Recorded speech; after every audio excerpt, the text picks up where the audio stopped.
জাতি সম্পদ সামাজিক খবর বাংলা একটু নিচে রাখতে হবে, একটা অন্য জায়গায় চলে যেত।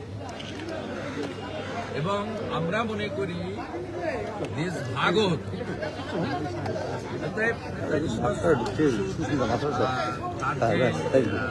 স্বপ্ন, সেই স্বপ্ন অনেকটাই অধরা রয়ে গেছে। তার জন্য কাজ করতে হবে, নতুন প্রজন্মকে উদ্বুদ্ধ করতে হবে। তার কাছে দেশ মাতৃকাই ছিলেন, তার যে সবচেয়ে বড়, তার কাছে সব বলা যেতে পারে আরাধ্য দেব। স্বাভাবিকভাবে নতুন প্রজন্মকে জানানোর কাজ আমি প্রতি বছর রেড রোডে করি। আমি মনে করলাম বাস্তবনে আসলাম, তাই যিনি বাঙালি হিন্দুদের হোমল্যান্ড তৈরি করেছি বাড়ি থেকে আমরা সহস্রাধিক মানুষ, রাষ্ট্রবাদী দেশপ্রেমী মানুষ, জাতীয় পতাকা নিয়ে আমরা এখানে এসে আবেদন করলাম। ওনার বাড়িতে প্রবেশের সুযোগ পেলাম, ওনার ব্যবহৃত গাড়ি দেখলাম, ওনার বাড়ির বর্তমান যারা বংশধররা আছেন তারা বাকিরা আমাদের এগিয়ে দেখালেন এবং অত্যন্ত আন্তরিকতার সঙ্গে আমাদের উৎসাহিত করলেন এবং আমাকে তিনি পরামর্শ দিলেন যে আমি সঠিক জায়গায় এসেছি। অনেকে বললাম যে রেড রোডে যাই প্রতিভাকে।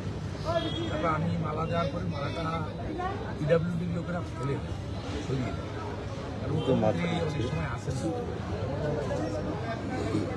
ওনারা বললেন যে এই যে সৌজন্য, এই যে জানানো হয়, শ্রদ্ধা জানালেন, সেই মালাটা ফেলে দেওয়া, এটা কতটা রেড রোডে করে স্যানিটাইজ করে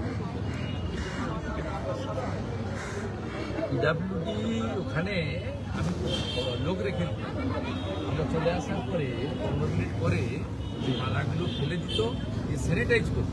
যেহেতু উপরের দিকে রাজ্য সরকার বা মুখ্যমন্ত্রী কোনো বছর আসেন, কোনো বছর অন্য জায়গা থেকে তা তিনি আসেন, সেই জন্য এ তো জাতীয় নায়ককে কার্যত অপমান। এটা এরা সব যারা রবীন্দ্রনাথ ঠাকুরের ছবি পড়ায়, যারা আর্মির প্রতি কোশ্চেন করে, যারা অপারেশন সিঁদুর নিয়ে প্রশ্ন করে, যারা এয়ার স্ট্রাইক নিয়ে প্রশ্ন করে, সার্জিক্যাল স্ট্রাইক নিয়ে প্রশ্ন করে, তারা সব, কারণ তারা আসমানকে আকাশ বলতেছে, জলকে পানি বলতেছে, বাবাকে আব্বা বলতেছে। এরা আরবি সংস্কৃতি এখানে আনতে চায়, ভারতীয় সংস্কৃতির সঙ্গে এরা থাকে। দাদা, এটা ভবানীপুরের মাটি এবং রাজ্যের মাটি। সুভাষচন্দ্র বোস ইয়াং জেনারেশনের আইকন, সবারই আইকন। আজকের দিনে ভবানীপুরে দাঁড়িয়ে আপনি কি শিল্পের বার্তা, কর্মসংস্থানের বার্তা এবং নতুন প্রজন্মকে নতুন কোনো বার্তা দিতে চান?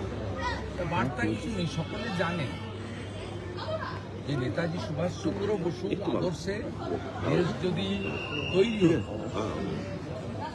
এবং পরিবারতান্ত্রিক শাসনের হাতে দেশ না চলে যেত, আজকে দেশ অন্য জায়গায় চলে।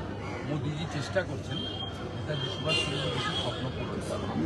আশা করি ধীরে ধীরে ধীরে ভারত বিশ্বগুরুতে পরিণত হবে। যেমন ভারত 12তম অর্থনৈতিক স্থান থেকে আজকে 4র্থ অর্থনৈতিক শক্তিশালী দেশ হয়েছে।